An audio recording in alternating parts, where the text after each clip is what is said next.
Namaste viewers, welcome to my channel Vedic Ancient Science. Today I'm going to predict for Capricorn ascendant as per Vedic Astrology for the month of July 2023.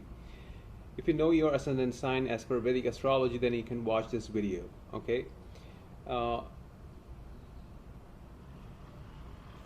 the first part, I'm going to explain about the yogas that will occur in the month of July, and then latter part I'll be giving you some important dates about your health, wealth, your family, yourself, your stress, losses, gains.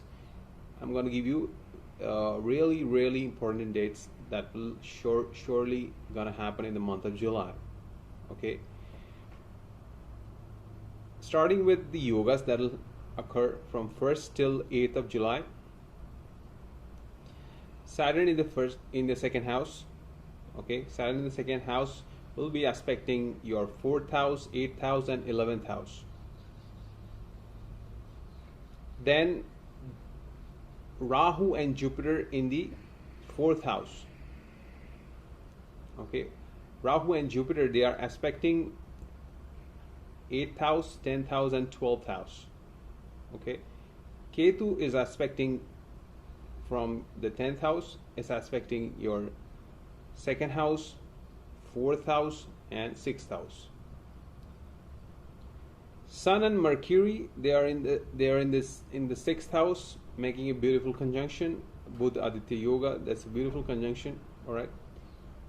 Venus in the 7th house, and Mars in the 8th house. Okay. Now Saturn in the 2nd house, it'll be there in this sign, in this house, for next 2 years. So the subject line of your life for the next 2 years would be related to your 2nd house. That's your gains, that's your accumulation of money, your saving accounts, your savings, your family. With its 3rd aspect, it's going to aspect the 4th house. That's your house. That's your happiness. That's your heart. Okay, and it's going to aspect the 8th house where Mars is sitting. The conjunction, it's kind of conjunction, temporary conjunction that's going to happen. Saturn and Mars, Saturn aspecting Mars and Mars is aspecting Saturn. This is kind of troublesome yoga, which gives lots of stress. Okay, that too, Mars in the 8th house, and Saturn is also aspecting your 11th house. That's your gain, that from where the money comes in, Labhasthana. Okay. Also, it's your friend circle, it's your big organization, corporation, big institutions. We look from 11th house. So for the next 2 years, this will be your subject line for sure. Okay. One more thing I'm going to tell you is, as per Nadi astrology, whenever Saturn moves over any of the planets on your natal chart, okay, you have to have a natal chart, and you have to see what all planets in there are there in your 2nd house. Okay, that's going to activate. Those yogas will be activated for next 30 years.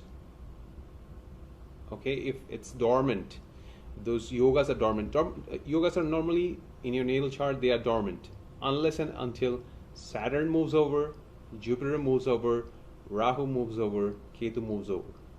Okay, for example, Saturn is in your 2nd house, transiting Saturn, and if you have Ketu in your 2nd house, there will be some kind of change at your workplace, big change.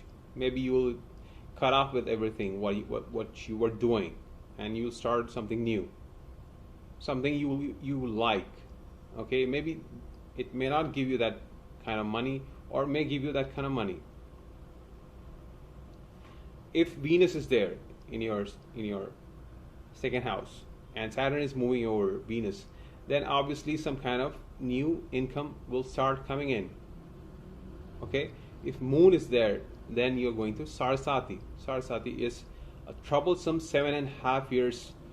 A period of 7.5 years going to be really, really troublesome. Okay, that can affect your mental health. That can affect your mother's health. Okay, and Saturn and Mars, this aspect, as I told you, it's going to bring you a lot of ups and downs in life. Not for complete 2.5 years, but till the time the transiting Mars is going over your 8th house. Okay, that can bring you ups and downs in your house. Okay, where your family is, where you live, where you were born, your native place. All right. Sun and Mercury making a beautiful conjunction there in the 6th house, and Mercury is an own house. 6th house is all about daily routine, conflicts, diseases. Sun is a malefic planet, not really malefic, it's kind of cruel planet, and it deals well with the disease part. Okay, and also it's a house of daily routine, and Mercury is your intelligence. So this is kind of bringing you intelligence in your daily activities. Okay, Venus in the 7th house. Venus in the 7th house. Venus is all about love, all about luxury, all about making relationship with people, having good time, fun, cinema, creativity. Okay, so Venus is well positioned here. The transiting Venus is well positioned here. So 7th house is all about your married life, your partnership, business partnership, which can help you gain some money. Okay, Venus is all about money. Okay, and it's passing over your business. So obviously it'll give you some good relation with your wife, with your spouse. Ketu in the 10th house. Ketu in 10th house, looking at your 2nd house of your accumulation of money, where the Saturn is. Ketu Saturn is like taking away your job, or discontent at your work. Okay, you're not happy with your work. Maybe you're planning to leave. You're not feeling comfortable with your work. But those who do not have this kind of combination, like for example, as I told you, the 2nd house, if you have natal Ketu, and for sure something going to happen at your workplace, that you will leave your job or you will start something of your own.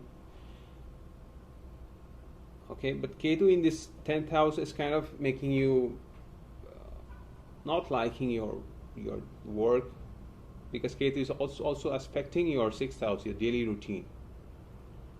So kind of you're getting detached from your work temporarily, because Ketu will be here in the 10th house for the next 5 months, I think, till October 2023.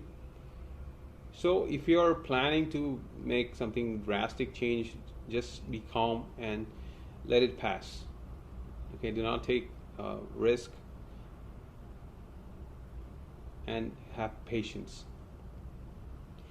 From 7th, Venus will be moving towards 8th house with Mars, and Mercury will be moving towards your 7th house. It will not make much difference here. Mercury also well positioned in your 7th house, which is all about communication, intelligence, and 7th house is all about your spouse, your business. Definitely it'll give you some benefit here. Okay, sun will be alone in the sixth house, will not make any difference in your, maybe it can bring some ego issues, some conflicts, because sun is all about ego, and ego can create some kind of conflicts there. Okay, so I'll give you some important dates. Just have patience. Mars and Mercury in the 8th house. Mars and Venus, they are making conjunction in the 8th house, which is kind of exchange of masculine and feminine energy, which is kind of divine. Sex is divine, right? Masculine and feminine is a exchange of energy that's going to happen in 8th house. 8th house is all about your genital part, your secrets. Okay, it's everything hidden. It's all about transformation. It's all about ups and downs. Saturn aspecting Venus will give you money, and this 8th house is all about sudden money. Okay, money out of nowhere.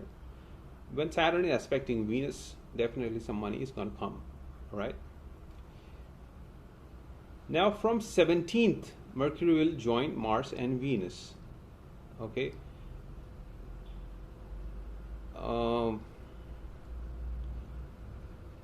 When Saturn aspects Mars, there's some kind of trouble. When Saturn aspects Venus, some money will come in, and when Saturn aspects Mercury, some knowledge can come in, some hidden knowledge can come in, because 8th house is all about hidden things.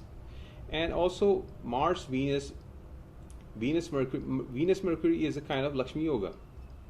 All right, so for sure some money out of nowhere will come in the month of July. Okay, now I'll give you the important dates here that you have to note down, because it's kind of to be careful dates. All right, from 2nd of July to the 4th of July, unnecessary expense. Okay, the expense, the loss you will incur. Okay, which will be unexpected.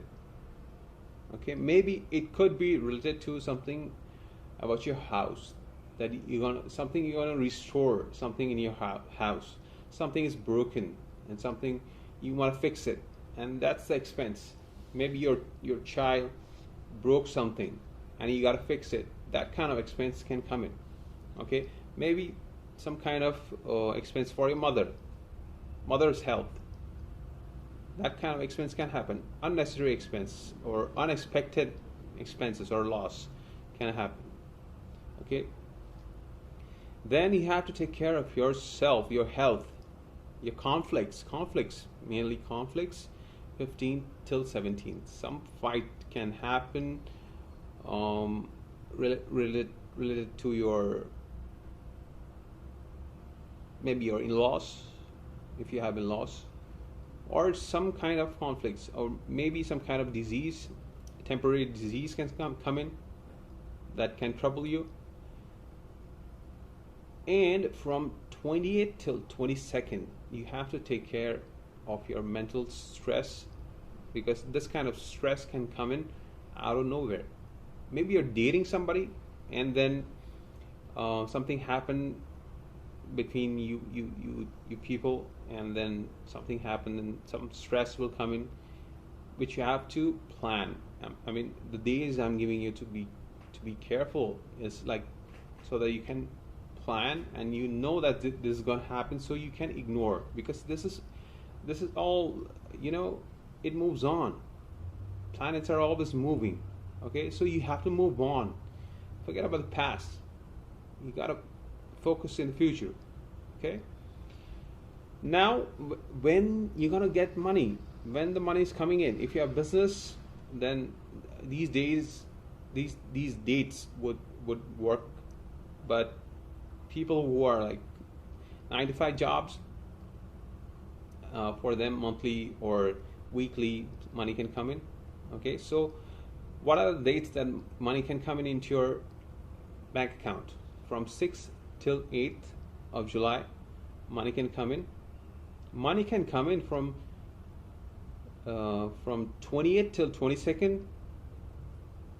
Unexpected money can come in. Okay, and then 27th till 29th, money flow can come in. Okay, if you are not in a work, job, or you are not working, you don't have business, you're in studies, things like that, or you are a housewife or a house husband or whatever, if you do not have any source of income, then you have to enjoy these days. All right, you have to make sure that you enjoy you, because so many days are bad days, so many days are good days, and you have to use these days to enjoy yourself. All right, then if you're working for business, from 17th till 28th is a good time to improve relationship with your wife, your husband, your business partner. 25th till 27th at your workplace, I know you kind of getting detached from your work, you're not liking your work, but from 20, if you want some kind of promotion, maybe that can happen, materialistic gain can happen, but at the same time you may get into isolation, you may get into probably depression kind of stuff. Maybe you will feel kind of anxious because you asked for promotion, you asked for appraisal. Maybe you for that reason, maybe you will get some anxiety problem, but that will help you because you asked at the right time to your boss. Okay, so this will be fruitified. Okay, and for love, as I told you, from 28th till 22nd is good time for love affair. It's the best time, but at the same time, ups and downs can happen in the relationship. All right, and most important thing, you have to give some time for yourself to improve your personality, to improve your knowledge, to grow in your life. Meditation, yoga, bodybuilding or running, whatever activity, sports you are interested in, you must get in. If you're not interested in sports, then you better learn something. Watch some beautiful videos where you can learn things. Okay, spiritualism, things like that. All right, from 4th till 6th. I hope you have liked this video, and thank you very much for watching my video. Namaste.